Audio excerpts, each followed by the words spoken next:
नमस्ते प्रणाम good morning. तो का हाल बा भाई लोग। हम चाहत आनी कि रउआ लोगन ठीक हो खाओ।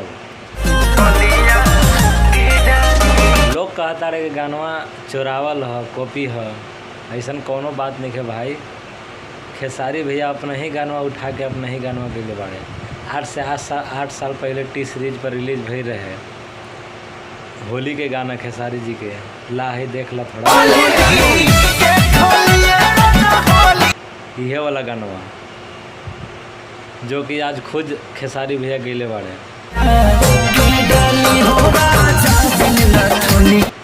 तो चोरी के कैसे हो गइल हो। लोग कहत आड़े अंकुश राजा के चोरी का है। भाई चोरी के ना है, भ्रम में ना रही जा, ठीक ना। और गाना के सुनिए और दबा के शेयर करी। हम सारे गाँव भोजपुरी पर आइल है। एक दिन में 6 मिलियन प्लस व्यूज चल गई। रउआ लोगन के आशीर्वाद से गाना ट्रेंड में चलाता। अब अगर रउआ लोगन कोशिश करब तो 1 नंबर भी ट्रेंड में आ सकेला।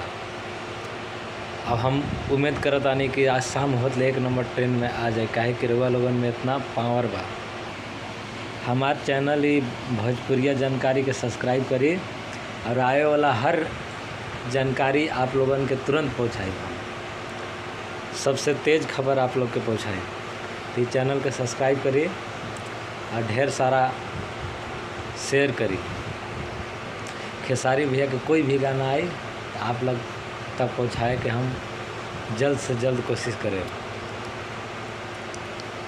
ला ही देखी थोड़ा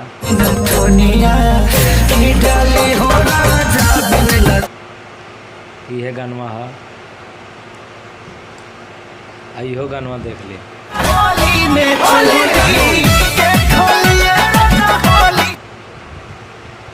दोनों सेम बाटे तो चोरी के कहाँ बाटे, अपने गाना गइले बाड़े।